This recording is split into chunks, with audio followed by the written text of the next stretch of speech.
Bismillahirrahmanirrahim. Assalamualaikum warahmatullahi wabarakatuh.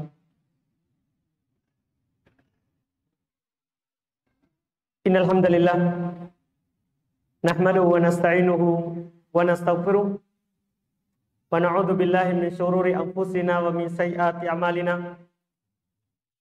May yahdihillahu fala mudilla lahu wa may yudlil fala hadiyalah. Asyhadu an la ilaha illallah wahdahu la syarikalah wa asyhadu anna Muhammadan abduhu wa rasuluh. Sallallahu ala nabiyyina Muhammadin wa ala alihi wa ashabihi wa man tabi'ahum bi ihsan ila yaumiddin. Amma ba'd. Al-ikhwan wal akhwat jamaah salat maghrib rahimani wa rahmakumullah. Alhamdulillah, kita di malam hari ini kembali melanjutkan kajian kitab Bulughul Maram min Adillati Al-Ahkam karya Al-Imam Al-Hafidh Ibn Hajar Al-Asqalani Asy-Syafi'i rahimahullahu ta'ala. Kita di malam hari ini masih melanjutkan kajian bacaan kita terhadap hadits-hadits yang belum bawakan terkait dengan masalah adab buang hajat.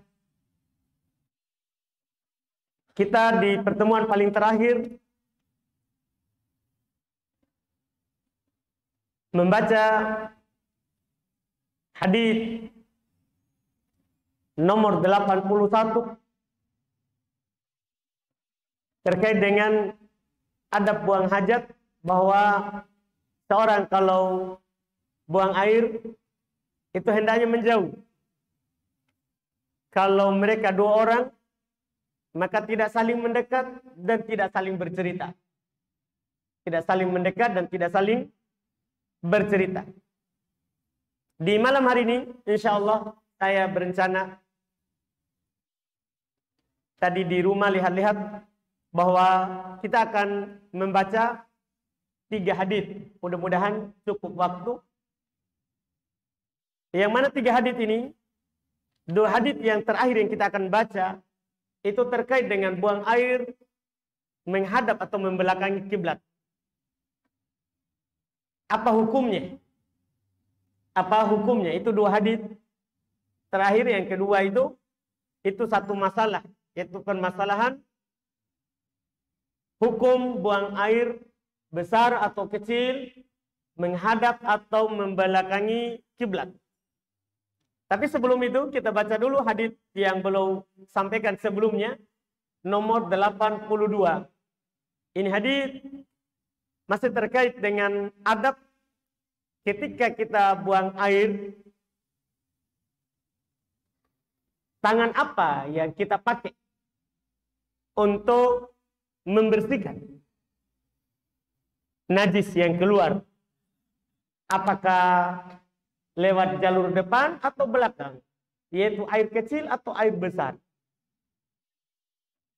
Kita akan lihat hukumnya berdasarkan hadits yang belum sampaikan. Kata beliau rahimahullah, wa an Abi Qatadah radhiyallahu anhu qala Rasulullah sallallahu alaihi wasallam la yamassanna ahadukum dzakarahu bi yaminihi wa huwa yabul wa la yatamassah minal khala bi yaminihi wa la yatanaffas fil ina. Untuk lafaz yang paling terakhir itu adab di dalam minum. Yang kita inginkan di bab ini di 2 potongan pertama. Kata beliau muttafaqun alaihi wal lafdhu li Muslim.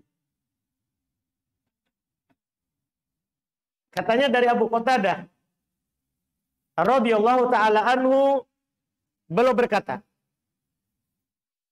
Rasulullah sallallahu alaihi wasallam beliau bersabda, la yamassanna ahadukum dzakarahu bi yaminihi jangan sekali-sekali salah seorang dari kalian memegang kemaluannya dengan tangan kanannya. Wahwa yabul, dalam keadaan dia sedang buang air. Tentunya buang air kecil. Ini potongan pertama dalam adab buang air. Potongan yang kedua, wala yatamassah minal khola'i biyaminihi. Dan jangan dia berbersih cebok dengan tangan kanannya dari buang air. Ini adab yang kedua. Terkait dengan buang air. Wala yatanafas fil ina. Dan ketika minum, jangan dia bernapas di gelasnya. Ini kalau yang ini adab ketika kita minum. Ketika kita minum air, kalau kita mau bernapas, maka kita hentikan minumnya. Oleh karena itu Nabi SAW kalau minum, belum minum 3 kali. Yaitu sekali, baru turunkan napas, baru minum lagi, baru turunkan, baru bernapas. Dan sambil teguh, bernapas di gelas. Itu dilarang, dan larangan ini nanti kita akan bicarakan hukumnya. Apakah haram atau bagaimana? Sebentar kita akan bicarakan. Kata beliau muttafaqun alaih. Hadits ini diriwayatkan oleh Imam Al-Bukhari dan Imam Muslim. Dan beliau katakan walafdhu li Muslim. Tapi lafaz yang lengkap ini adalah lafaz Imam Muslim. Tapi periwayatannya disepakati oleh Imam Al-Bukhari dan Imam Muslim. Hadits ini fikihnya ringkas-ringkas saja. Pertama menunjukkan atas larangan memegang zakar, memegang kelamin, kemaluan saat buang air kecil dengan tangan kanan. Jadi kalau kita buang air kecil, kalau memang harus dipegang, karena mungkin kadang kalau tidak dipegang akan mengalir di kaki kita, sementara kalau dipegang lebih terarah. Ya, senjatanya. Dipahami mungkin ya. Ini tentunya laki-laki. Karena perempuan tidak perlu dia pegang. Karena sudah dimaklumi bersama, ngapain lagi dia pegang. Ini yang laki-laki. Jangan sampai ada yang bertanya, gimana caranya perempuan pegang? Ini berlaku untuk siapa? Laki-laki. Dan laki-laki. Di sini, di hadis ini, larangan untuk memegang dengan tangan kanan. Ketika antum buang air, jangan pegang dengan tangan kanan. Tapi pegangnya dengan tangan kiri. Dilarang. Pegang dengan tangan kanan. Boleh pegang dengan tangan kiri. Boleh pegang dengan tangan kiri. Hadisnya jelas. Demikian pula dengan lafaz yang kedua. Terdapat larangan untuk berbersih, beristinja, atau beristijmar kalau pakai batu. Dengan menggunakan tangan kanan. Itu kalau kita membersihkan yang keluar,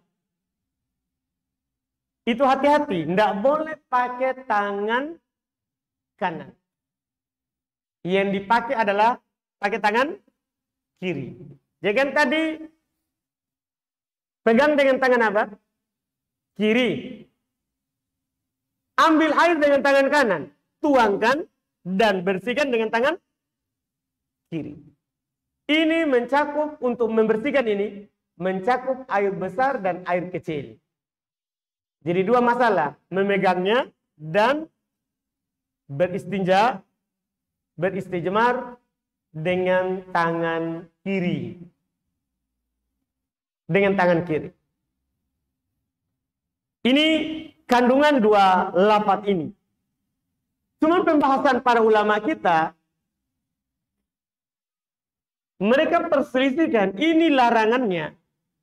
Hukumnya menunjukkan haram atau makruh. Kalau haram, Kan berdosa jadinya. Kalau ada orang pegang dengan tangan kanan atau cebok dengan tangan kanan. Kalau makruh artinya dibenci tapi tidak berdosa.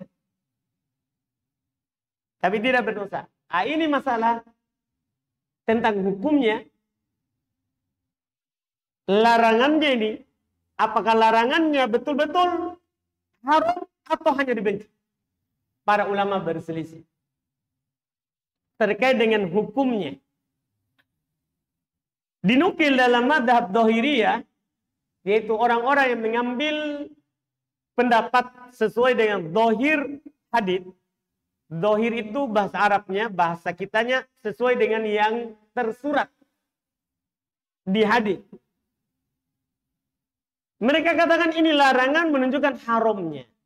Artinya, menurut orang Dhahiriyah, kalau kita pegang dengan tangan kanan atau cebok juga dengan tangan kanan, dosa. Karena ini perkara yang haram. Haram. Yang mengharuskan datang ekor kalau dilakukan dengan tangan kanan, ceboknya dan pegangnya. Ini dalam madhab orang Dhahiriyah. Sementara mayoritas ulama madhab, mereka berpendapat beda. Mereka malah katakan ini hukumnya makruh, bukan menunjukkan haramnya. Tapi makruh. Ini pendapat mayoritas. Dan pendapat mayoritas ini yang besar, yang benarnya. Walaupun sebagian ulama lebih condong kepada pendapat Dhahiriyah. Cuman, mayoritas kenapa bisa mengatakan makruh, tidak haram? Padahal ada larangannya. Mereka katakan alasannya, karena ini larangan bukan untuk lil tahrim, tapi lil irsyad. Bermakna tuntunan, anjuran, bukan bermakna pengharuman. Ini tuntunan dalam syariat kita. Karena Nabi SAW, kalau belum melakukan perkara-perkara yang terpuji, perkara-perkara yang bernilai ibadah, bukan membersihkan kotoran atau najis, belum senang dengan yang kanan. Sebagaimana dalam hadits Aisyah radhiyallahu ta'ala anha, kata beliau, kan Nabi SAW yujibu tayammun. Adalah Nabi kita Muhammad SAW senang menggunakan yang kanan-kanan. Setelah itu beliau sebutkan di mana? Fitana ulihi, ketika beliau pakai sandal. Watarojulihi, ketika beliau bersisir. Iya. Demikian pula watatohurihi, ketika beliau bertoharoh. Wa fi sya'nihi kulli, dan pada setiap keadaan. Yang bernilai ibadah. Tapi yang bernilai mengangkat najis, menghilangkan najis, itu dituntunkan. Pakai yang kiri. Tadi yang menggunakan kanan, kalau ada orang menggunakan kiri, sah wudunya. Karena dia wajib. Tidak wajib. Ini perintah apa? Tuntunan irsyad. Tuntunan, kalau yang bagus, pakainya kanan, bukan yang kiri. Tapi kalau kita pakai lewat kiri dulu, tidak dosa. Sama dengan ini. Ini juga larangan untuk irsyad. Tuntunan. Dan ini insya Allah yang kuat pendapat mayoritas ahli fikih.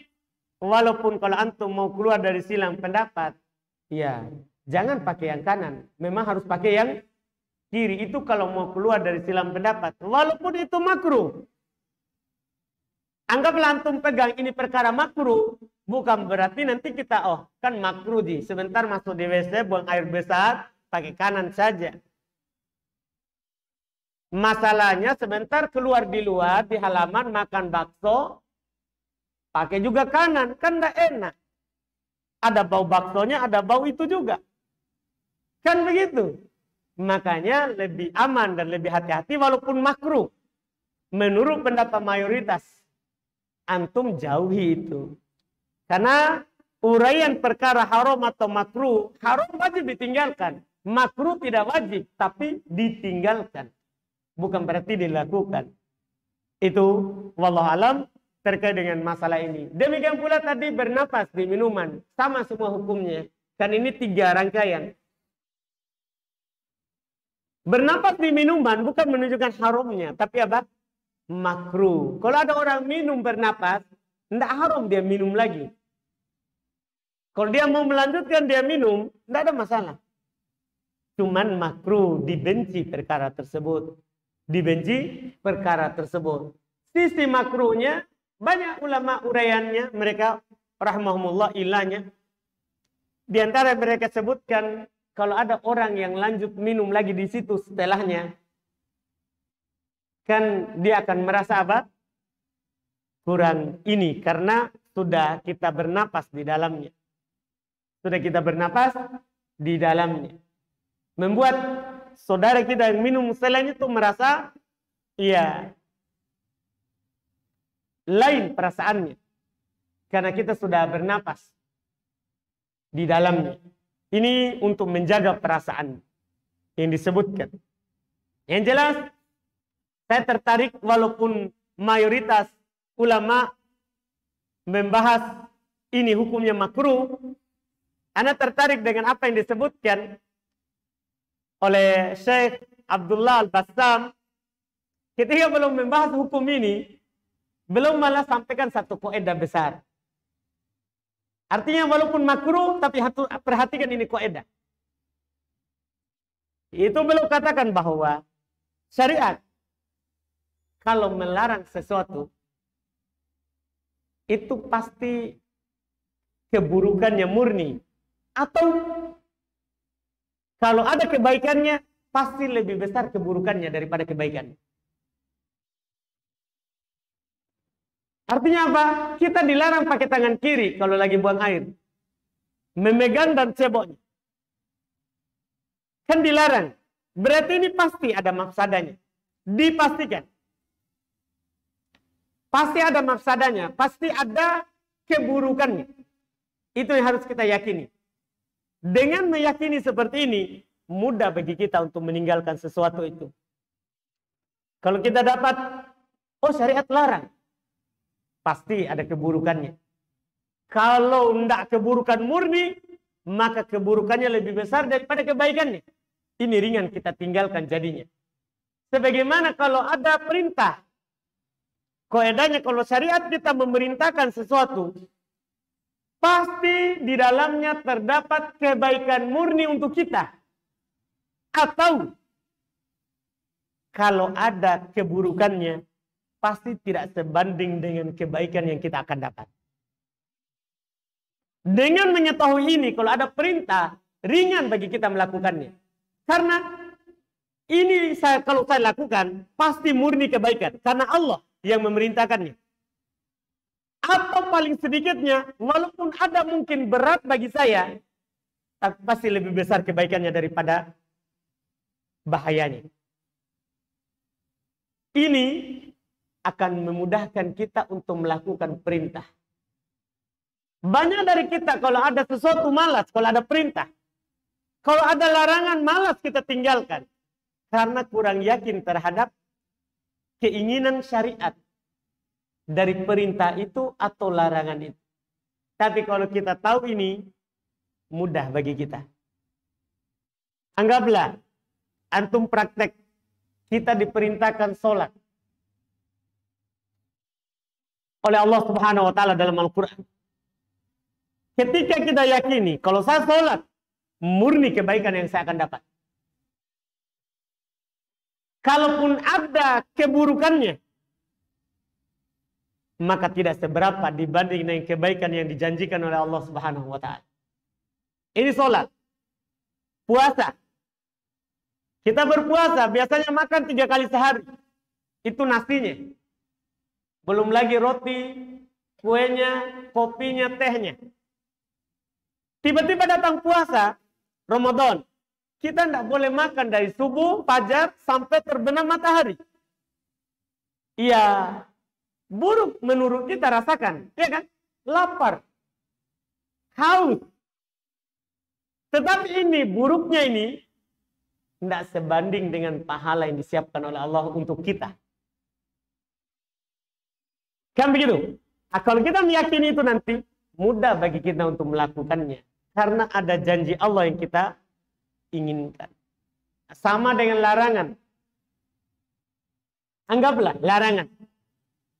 Kita contohlah yang tersebar di masyarakat, riba. Kita pinjam uang di bank. Kita tidak punya modal, misalnya mau modal bisnis 100 juta. Kita tidak punya. Pinjam di bank, langsung keluar. Baik menurut kita, karena saya langsung dapat modal. Bisa banyak barang, nanti banyak untung karena banyak dijual. Iya. Banyak yang mau dijual barangnya. Ini kan kebaikan.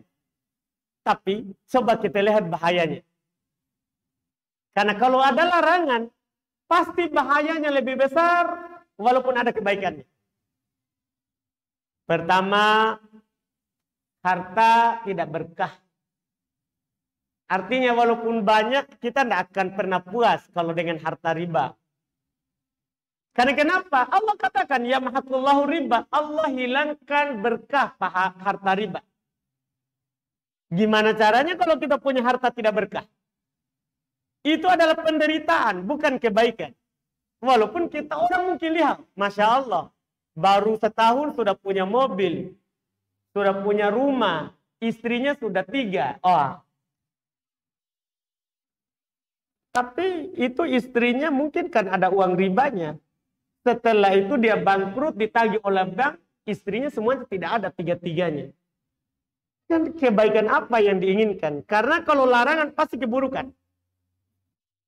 Kalau larangan pasti keburukan. Ini contoh. Nah, kita praktek di sini. Di hadis yang ada di hadapan mata kita. Ini para ulama berpendapat bahwa dalam hal ini mayoritas ulama fikih berpendapat ini hukumnya makruh. Tapi namanya makruh juga kan dilarang, cuma tidak ditekankan. Karena pengertian makruh itu apa yang dituntut oleh syariat, tapi min ghairi jazim, tanpa ada tekanan. Tidak diharuskan untuk ditinggalkan. Tapi kan juga larangan. Kita yakin saja kalau saya lakukan ini larangan, pasti keburukan bagi saya. Dengan itu, kita tidak bermudahan dalam melakukan yang makruh. Dalam melakukan yang makruh.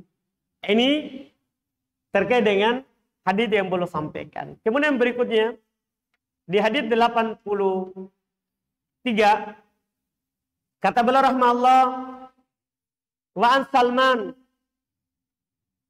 radhiyallahu taala anhu qala laqad nahana Rasulullah sallallahu alaihi wasallam an nastaqbilal qiblata bi ghaitin aw baulin aw an nastanjiya bil yamini aw an nastanjiya bi aqalli min salatati hajarin aw an nastanjiya bi raji'in aw admin.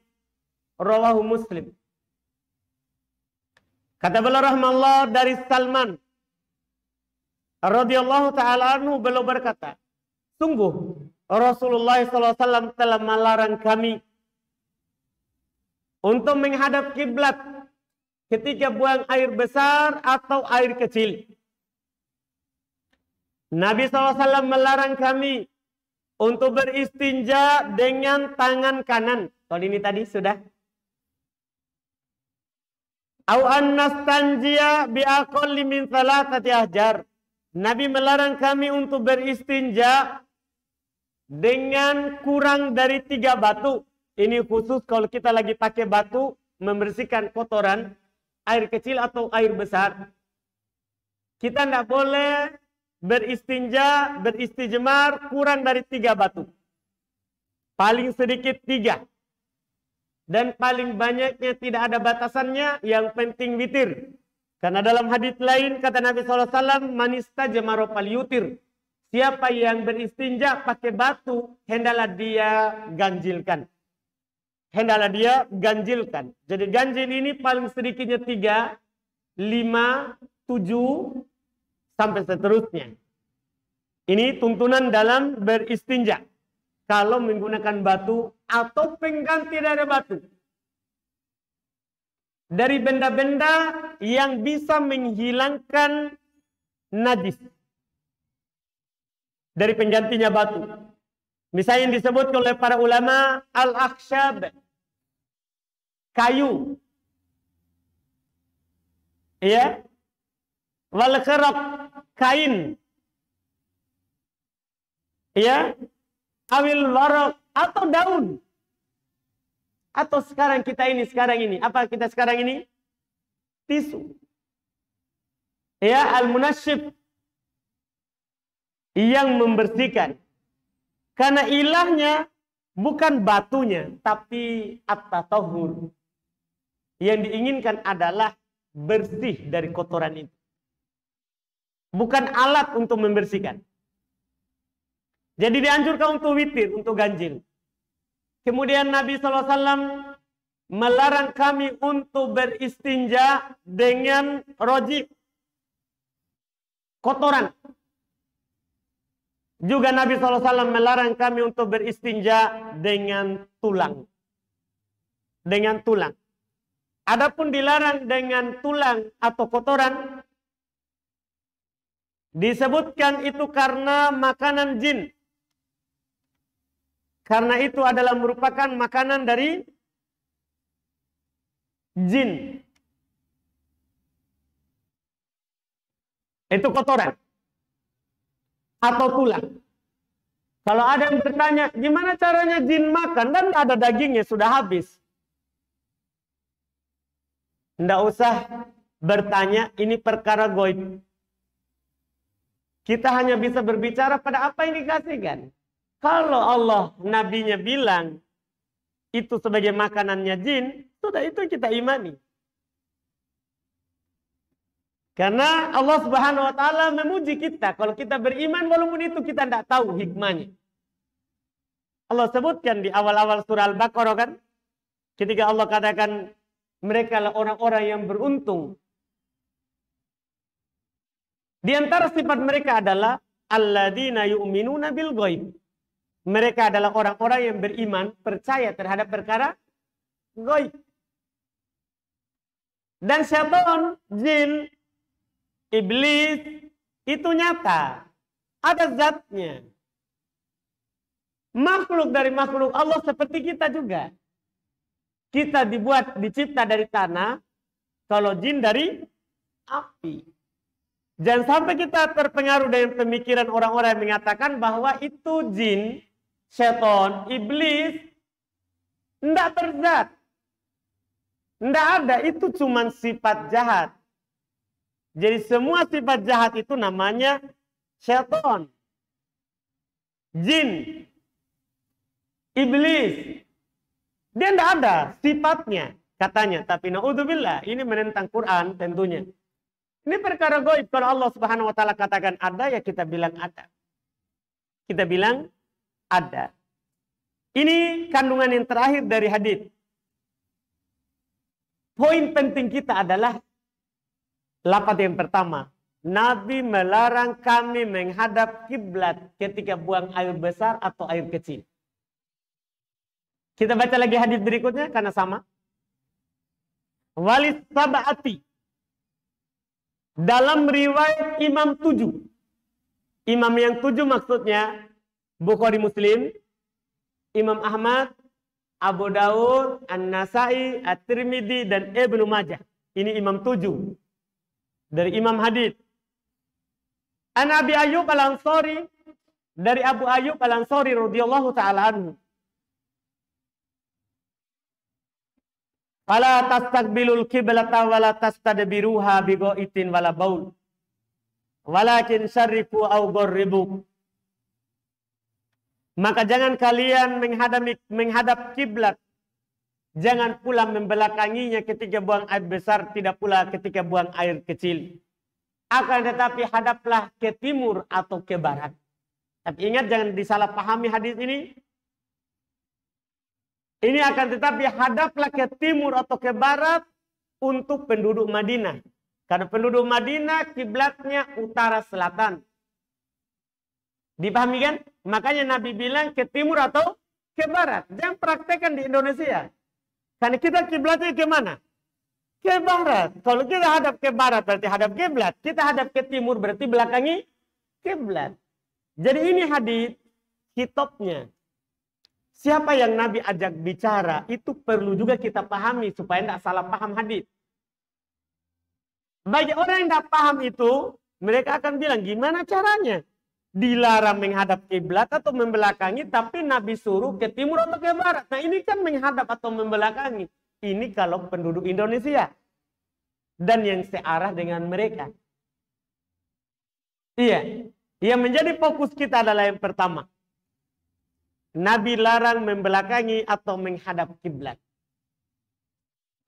Dua hadis ini, dengan riwayat ini dipegang oleh para ulama rahimahumullah yang berpendapat bahwa membelakangi atau menghadap kiblat ketika buang air itu haram secara mutlak di dalam bangunan atau di luar bangunan. Ini adalah pendapat dari Ibnu Hazm. Juga diriwayatkan pendapat ini dari Abu Ayyub karena yang meriwayatkan hadis tadi. Ini juga pendapat yang dinukil dari Al-Imam Mujahid, juga An-Nakhai. Semuanya menukil bahwa haram membelakangi atau menghadap kiblat di tanah lapang atau di bangunan. Dalilnya ini dua hadis. Hadis pertama dari hadis Salman. Beliau katakan Nabi melarang kami untuk menghadap atau membelakangi kiblat ketika buang air besar atau kecil. Dalam hadis Abu Ayyub radhiyallahu taala anhu, Nabi bilang fala tastaqbilul kiblat. Jangan menghadap kiblat, wala tastadbiruha, jangan juga membelakanginya. Ini hadis umum, tidak ada dibilang di ruangan atau di luar ruangan. Ini pendapat pertama. Pakai dua hadis ini. Pendapat yang kedua, dan dalam perkara ini ada 8 pendapat. Tapi kita akan sebutkan 3 saja, karena itu yang berkaitan dengan hadis yang kita sebutkan. Pendapat yang kedua, membelakangi atau menghadap kiblat di tanah lapang ataupun di dalam bangunan boleh, tidak haram. Hukumnya boleh, tidak haram. Mereka berdalil dengan hadis riwayat Imam Al-Bukhari dan Imam Muslim dari Abdullah bin Umar radhiyallahu taala anhu, beliau berkata, "Raqitu yauman ala baiti Hafsah." Suatu hari saya pernah naik di loteng rumahnya Hafsah, saudarinya, istri Nabi Muhammad SAW. Fara'aitu Nabiya SAW yaqdi hajatahu mustaqbil Syam, mustadbirun al-Ka'bah. Maka saya melihat Nabi SAW menghadap ke arah Syam dan membelakangi kiblat Ka'bah. Nabi menghadap ke arah Baitul Maqdis, ke arah Syam, dan membelakangi Ka'bah, Baitullahil Haram. Ini hadis menunjukkan bolehnya. Kan hadis pertama tidak boleh, ini boleh. Ini pendapat ini yang mengatakan boleh. Ini merupakan pendapat yang dinukil dari Urwah bin Zubair. Juga pendapat ini juga yang dinukil dari Daud Ad-Dohiri. Jadi orang Dohiriyah sendiri berselisih karena dua hadis yang berbeda. Satunya pegang hadis pertama tadi, satunya pegang hadis yang kedua. Pendapat yang ketiga. Dan pendapat yang ketiga ini yang benarnya. Dia adalah merupakan pendapat dari Imam Malik, Imam Syafi'i, Imam Ahmad. Mayoritas ulama madhab. Masalah larangan buang air menghadap atau membelakangi kiblat itu dirinci. Ini pendapat yang benarnya nanti. Karena dia merinci. Maksudnya gimana rinciannya? Kata mereka, kalau di luar bangunan, tidak boleh menghadap atau membelakangi kiblat. Apa dalilnya? Hadits yang ada di buku. Hadits Salman Al-Farisi dan hadits Abu Ayyub Al-Ansari. Karena Nabi melarang. Di mana larangannya? Di luar bangunan. Di dalam bangunan gimana? Boleh. Apa dalilnya? Hadits Ibnu Umar, riwayat Bukhari Muslim. Masalahnya hadits itu semua sahih. Boleh. Dalilnya apa? Nabi buang air membelakangi Ka'bah. Hadap ke Syam. Tapi di mana Nabi buang? Di dalam rumahnya Hafsah. Nah, Ibnu Umar naik ke atas, dia lihat Nabi. Di bangunan. Ini pendapat yang paling bagus dan pertengahan karena beramal dengan dua dalil. Jadi kesimpulannya seperti itu. Ini pendapat Imam Syafi'i, Imam Ahmad, Imam Malik. Kalau dalam bangunan boleh, luar bangunan tidak boleh. Ini dalam rangka mengamalkan semua hadis itu yang ada dan juga lebih tenang. Karena ketika kita pegang pendapat pertama, kita akan buang hadis kedua. Ketika kita pegang hanya pendapat yang kedua, maka kita akan buang hadis-hadis yang ada di yang pertama. Ketika kita berpegang dengan pendapat yang ketiga, maka semuanya kita amalkan. Mengamalkan semua hadis yang ada itu lebih utama daripada meninggalkan yang lain dan mengamalkan yang lain. Makanya ini pendapat lebih bagus, lebih kuat. Ini insya Allah, alhamdulillah terkait dengan masalah ini. Dengan ini selesai.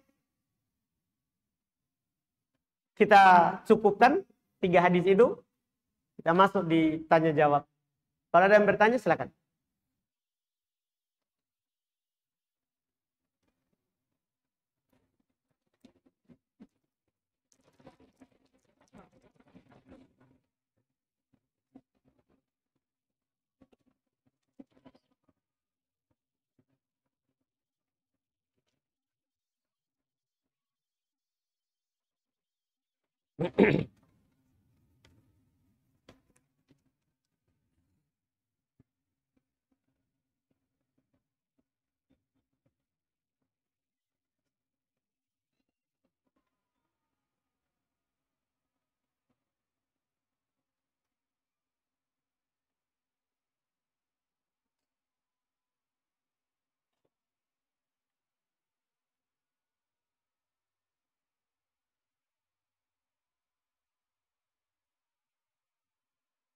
Ini ada pertanyaan. Bismillah. Begini Ustadz, orang tua anak punya arisan nominal 12 juta. Dan diberikan kepada anak, qadarullah setiap ada masalah, utang piutang keluarga, dengan izin Allah, anak yang tanggung dan anak hitung pengambilan orang tua cuma 7 juta. Alasan orang tua memberikan lebih sebagai tambahan uang panai. Apakah anak harus menerimanya? Dan jika anak menerimanya, apakah termasuk riba? Mohon penjelasannya Ustaz. Kita sekarang dikasih oleh orang tua kita itu. Kenapa? Apakah untuk mengganti uang yang dipinjam? Itu pertanyaan yang pertama. Pertanyaan yang kedua, kita kasih orang tua kita bantu keluarga. Itu bantunya untuk dipinjamkan atau bantu percuma?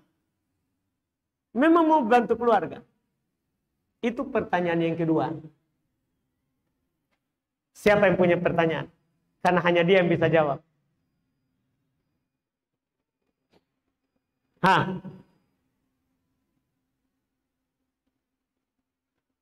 Kalau tidak, berarti kita coba berhayal sedikit. kita anggap kita bantu percuma karena orang tua kita. Ketika orang tua kita kasih kita 12 juta, tidak ada masalahnya. Karena kan kita bukan pinjaman, orang tua kita tidak membayar utang. Tapi memang dia mau kasih kita sebagai balas jasa karena telah membantu selama ini.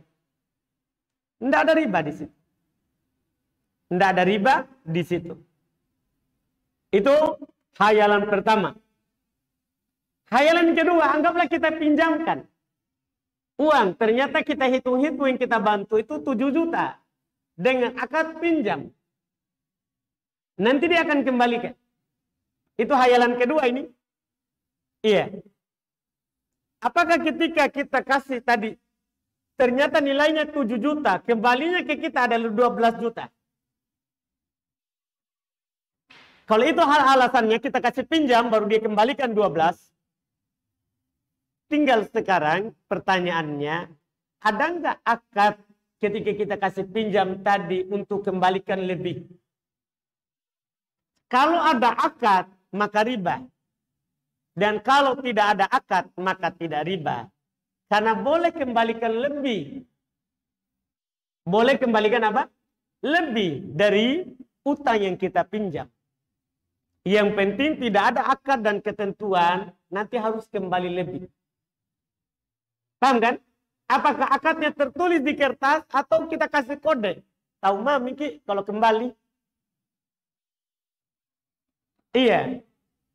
Paham mama Ki? Nah, itu kode untuk kasih lebih. Ya itu riba namanya. Itu riba. Itu wallahu alam terkait dengan apa yang ditanyakan.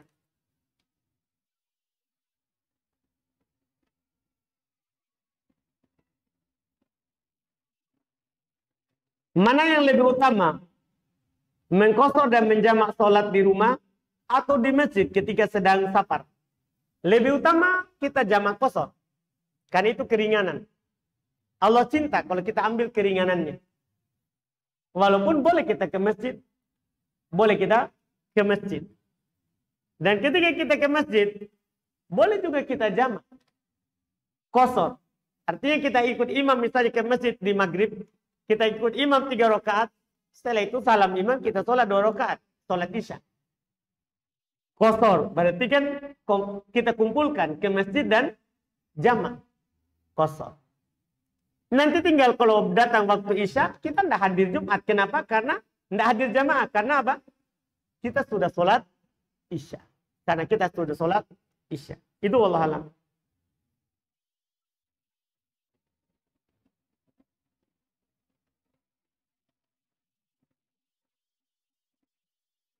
Bismillah Pak Ustaz, Ana mau bertanya, bagaimana hukumnya jika Ana berjualan di tempat orang yang merayakan maulid? Tempatnya di Potere Ustaz, Jazakumullah khairan. Iya. Di tempat orang yang merayakan maulid. Tidak ada masalah. Dia merayakan maulid itu urusannya. Kita menyewa tempatnya itu urusan lain. Kecuali kita sewa untuk merayakan maulid. Itu bermasalah. Kalau kita sewanya untuk jualan, mubah. Kita sewa. Mubah kita sewa. Wallahualam. Walaupun orangnya melakukan maulid. Nabi SAW belum gadekan baju besinya ke orang kafir, Yahudi. Pada orang kafir. Ini masalah jual beli, masalah muamalah. Tidak dicampurkan dengan masalah pelanggaran yang lain. Masalah pelanggaran yang lain. Kecuali itu tadi. Disewa untuk merayakan maulid. Itu lain ceritanya. Itu lain ceritanya. Adapun untuk jualan yang mubah, tidak ada masalah. Tidak ada masalah.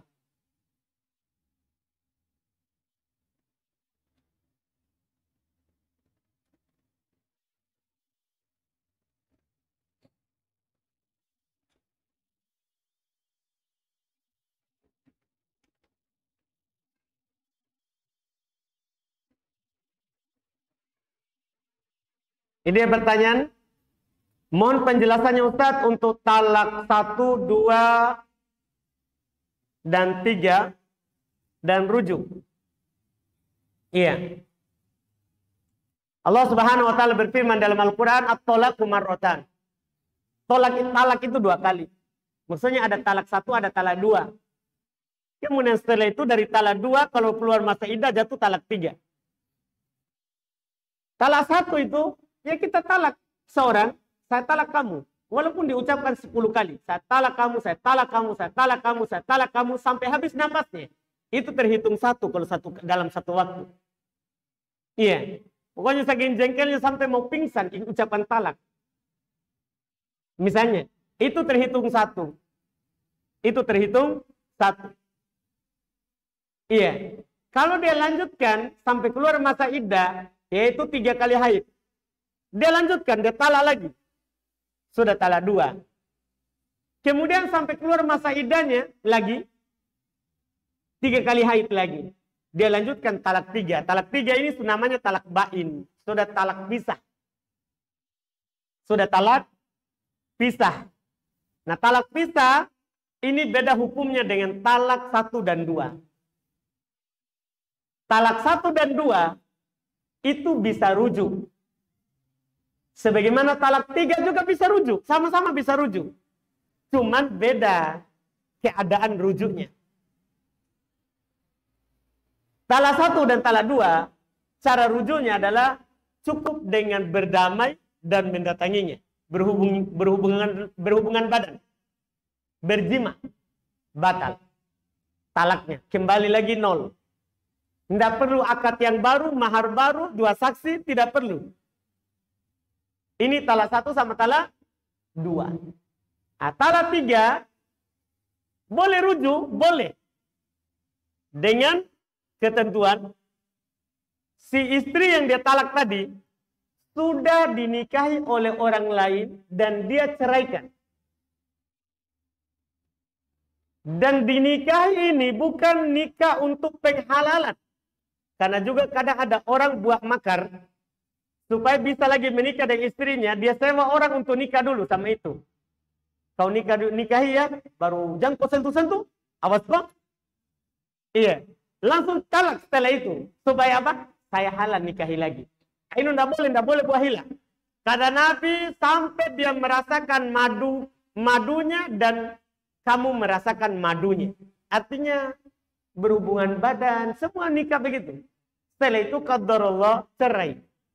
Setelah cerai mau balik lagi dengan suaminya tadinya. Itu boleh. Tentunya dengan akad yang baru, mahar yang baru, wali dan 2 saksi. Seperti nikah yang baru. Itu kalau sudah talak 3, talak bain. Sudah talak 3 dan talak bain. Itu wallahualam. Kalau masih talak 1, tapi keluar iddah. Belum jatuh, dia enggak jatuhkan talak 2. Masih talak 1. Kisahnya seperti dia mau balas dendam sama istrinya. Buruk suaminya. Dia mau gantung istrinya. Dia cuma talak 1, dia tidak datangi juga. Supaya batal talaknya tadi. Dia juga tidak ceraikan. Dengan talak 3. Akhirnya istrinya mu'allaq kok digantung. Tapi digantung statusnya bukan lehernya. Iya. Ini gimana ini? Kalau dia orangnya misalnya seperti ini. Atau ditalak 1 saja. Keluar masa iddah. Nah, kalau ini tidak cukup dengan dia mendatangi. Kalau sudah keluar masa iddah. Harus akad baru. Mahar baru. Dengan saksi 2 dan wali. Ini kalau sudah masih talak 1 tapi keluar masa iddahnya. Begitu juga ditalak 2. Begitu juga ditalak 2. Ini wallahu a'lam. Dan ini kalau kita bercerita talak ini, kalau suami yang menceraikan. Adapun kalau istri yang minta cerai, itu tidak ada hitungan 1, 2, 3. Karena 1 kali langsung dianggap 3. Itu bedanya kalau suami sama istri. Ya kalau istri langsung jatuh talak 3 kalau istri yang minta. Kalau istri yang minta. Jadi tidak boleh lagi nanti menikah kecuali setelah dia menikah lagi sama orang lain dan cerai kemudian dia ingin kembali.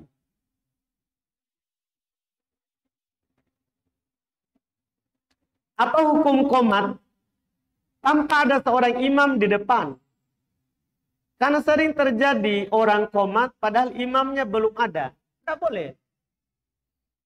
Muadzin itu amin. Muadzin itu adalah pemegang amanah. Tidak boleh dia qomat kalau dia tidak melihat imamnya. Itu kalau dia punya imam rawatib, imam tetap. Adapun kalau tidak punya imam tetap, tidak apa-apa. Karena kan bebas semua orang apa? Masuk untuk menjadi imam.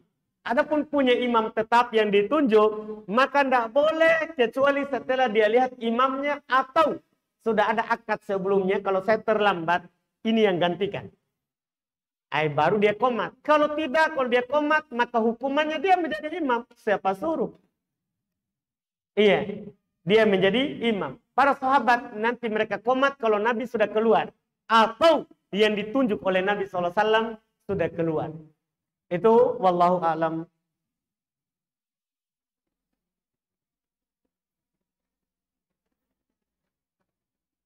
Ini ada pertanyaan. Bagaimana jika tangan sudah kita pakai buang air besar, lalu kita pakai lagi ambil wudhu? Apakah sholat kita sah? Habis pakai buang air besar, kemudian kita pakai wudhu. Sudah kita cuci tangan tak? Atau belum? Ini siapa yang punya pertanyaan? Yang mengaku ini pemberani ini.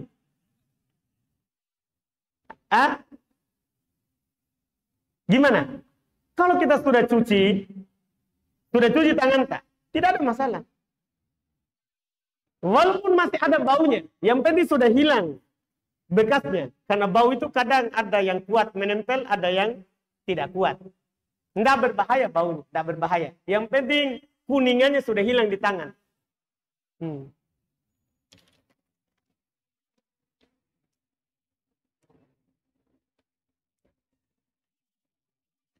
Anda pernah dengar hadis tentang ada 70.000 manusia masuk surga tanpa hisab di antaranya orang yang tidak meminta diruqyah. Pertanyaan anak, ruqyah manakah yang dimaksud?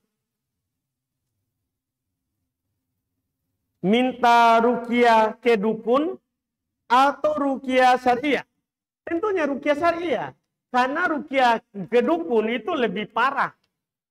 Jangankan tidak menjadi 70 ini. Dia tidak diterima sholatnya selama 40 malam mendatangi dukun.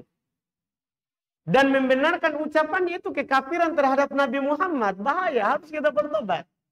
Harus kita bertobat. Ini maksudnya ruqyah syariah. Ruqyah syariah, wallahu a'lam.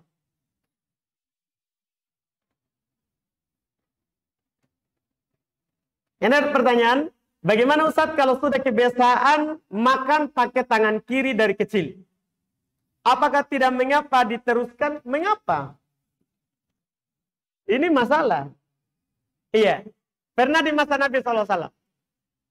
Ada seorang makan dengan tangan kirinya. Kebiasaannya tangan kiri. Kata Nabi SAW kepadanya, kul biyaminik. Makan dengan tanganmu. Kirimu. Makan dengan tangan kananmu. Dia bilang jawab kepada Nabi, Mas tahu saya tidak mampu. Karena sudah biasa dengan kiri. Dia bilang saya tidak mampu. Nabi SAW marah dan mengatakan Mas tahu. Dia tidak akan pernah mampu lagi. Maka mulai dari saat itu dia tidak pernah angkat tangan kanannya. Jadi mati di tempat. Tangannya. Ini hukuman orang yang menyelisihi sunnah. Menyelisihi hadis. Ini kan perintah. Disuruh pakai tangan kanan. Dia bilang saya tidak mampu. Karena biasanya dengan kiri. Maka dia tidak pernah mengangkat lagi tangan kanannya ke mulutnya. Ini bahaya. Perkaranya besar. Makanya saya bilang, apakah tidak mengapa pakai tangan kiri? Saya bilang, mengapa. Ini bahaya. Menyelisih syariat. Menyelisih syariat. Ini pertanyaan terakhir.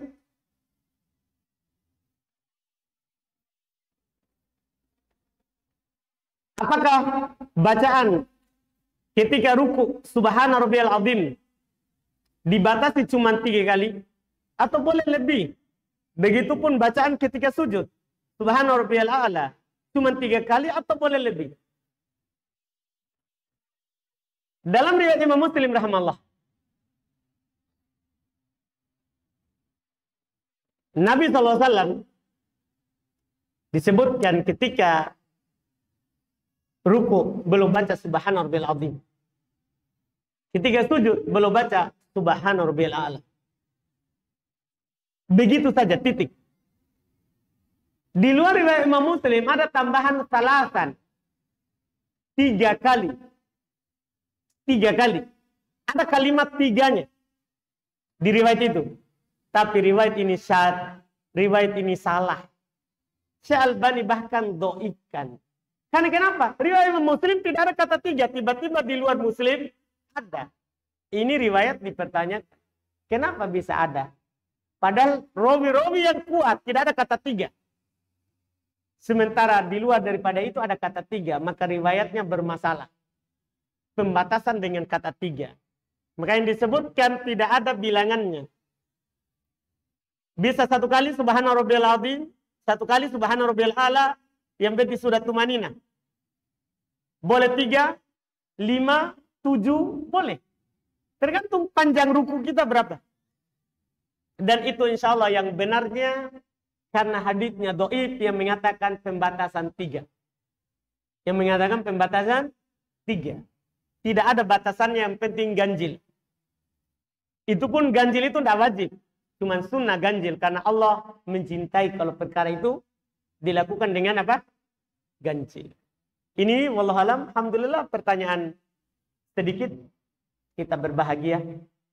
Alhamdulillah. Kita tidak kasih kesempatan tanya langsung. Karena pasti Bapak kita akan berdiri dan dia akan katakan 3. Jadi kita tidak kasih. Untuk sekarang ini, alhamdulillah kita cukupkan. Subhanakallahumma hamdik, asyhadu an la ilaha illa anta astaghfiruka wa atubu ilaik. Assalamualaikum warahmatullahi wabarakatuh.